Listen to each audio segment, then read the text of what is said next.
Welcome back to Unlock Everything. I'm your host, Gordon Kinlan.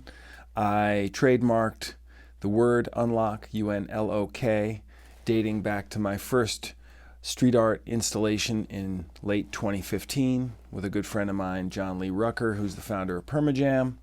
And the rest has been much more than history, so buckle your seatbelts.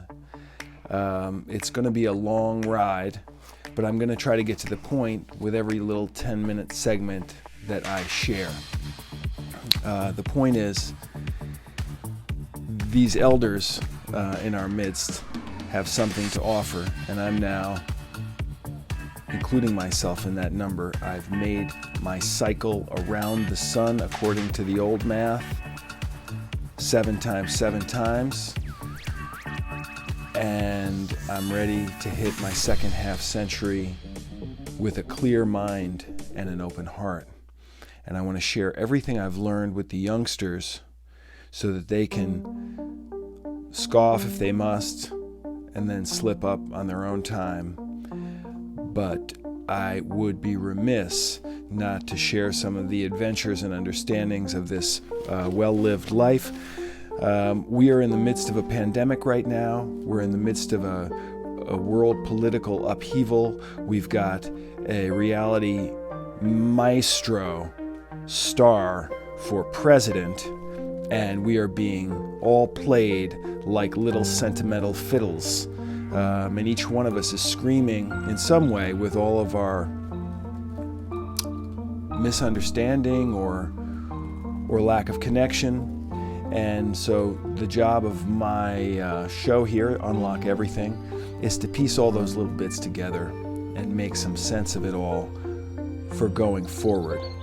We had the BC before COVID, and then we have the new dawn, or whatever it is that we're living into.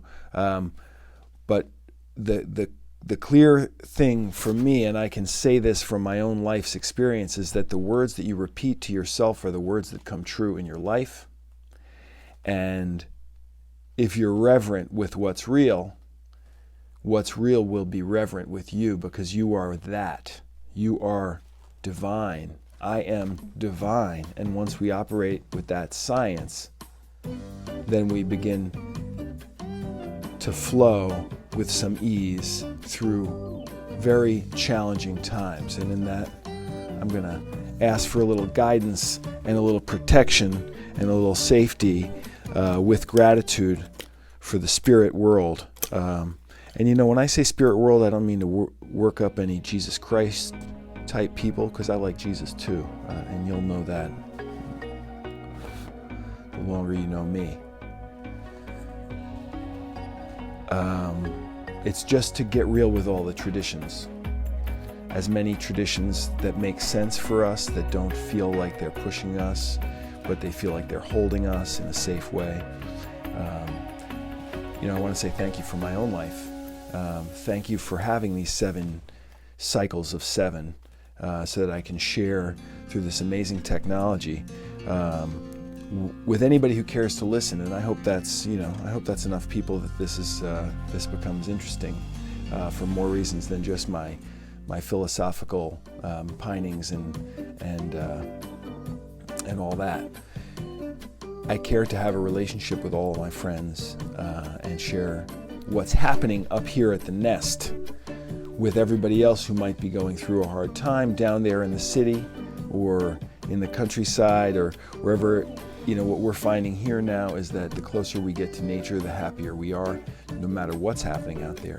That our health is generated from within, and that there's a lot of stuff that we have to work on and work out in order to maintain that high level of health. So, with that said, it's only a few minutes that I'm getting into this show, but I plan on sharing on this little platform ideas for a happy life, ideas from others for a meaningful co-creative existence, because we've got all kinds of beautiful people that come up to the nest here in Woodstock, New York, and hang out for a day or two. And in that, we grow closer together as a big family. So we're seeing beautiful things unfold right now. But if you haven't noticed, discretion is key. So we're letting people into our lives who matter to us, who are doing things and saying things that resonate, that sound like they're beautiful. Game begin. We're not inviting rabble-rousers into our circle because there's no point. How could you rabble-rouse in a time like this? We can organize. We can create circles that honor justice and truth and that model justice and truth.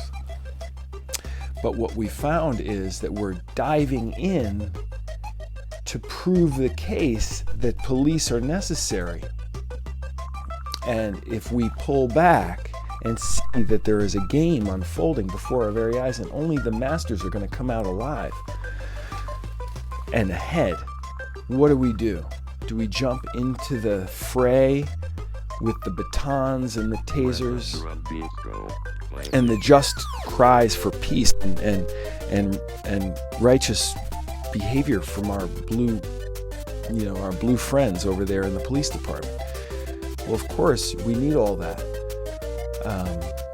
But how do we get it? Well, certainly not by calling the ministers of the peace, who indeed were once slave catchers in the historical understanding, their historical provenance or whatever. They come from slave catchers, I guess. I don't know the whole story because I haven't been here that long. But there's a lot of different angles. But if you make someone feel small, then they're going to lash out. And especially if they have the protection of the Police Benevolent Association and all that crazy stuff. These guys, the only way we're going to make them irrelevant is by making them irrelevant with our own self-care and less reliance on those systems and creating neighborhoods of safety and peace. I don't know how we do that. I don't know how we do that, but we all have individual agency. We're all born into certain circumstances that may seem overwhelming, but we all have the possibility through the grace of the human life to escape from one realm into another, or to actually fall down a chute by accident and find ourselves in a whole nother place, or to ascend to a whole nother situation because somehow karmically we just got popped in from one thing to another and we realize, oh my God, this life is not destined by anybody but me and what I tell myself and what I repeat to myself and what I allow myself to believe.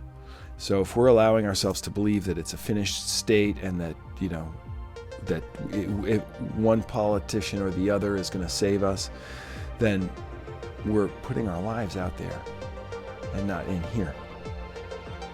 And in here, what we do up at the nest is take care of our natural gifts and steward the land and hang out with people who like to do the same.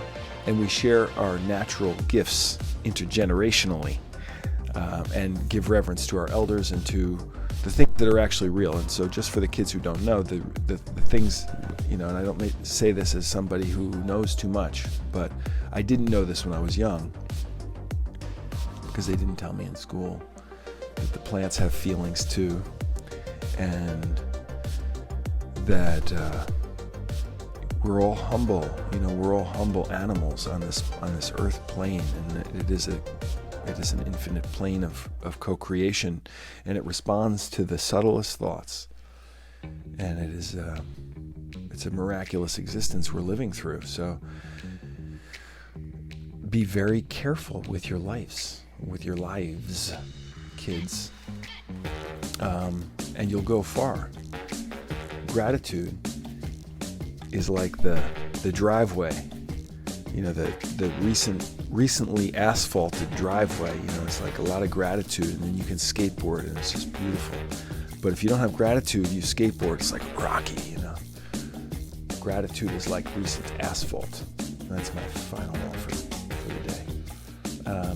Anyway, it was nice talking to everybody. This may feel like it's rambling on. It is called Unlock Everything, and it's a long yarn, but I try to get to the point quick. There will be more people than me on this show. I promise you. Maybe it'll just be Stephanie who lives here, or some of our other friends. Stephanie is my dear partner, co-founder of The Nest. We live up here in Woodstock, and we're very happy to be joining you again soon.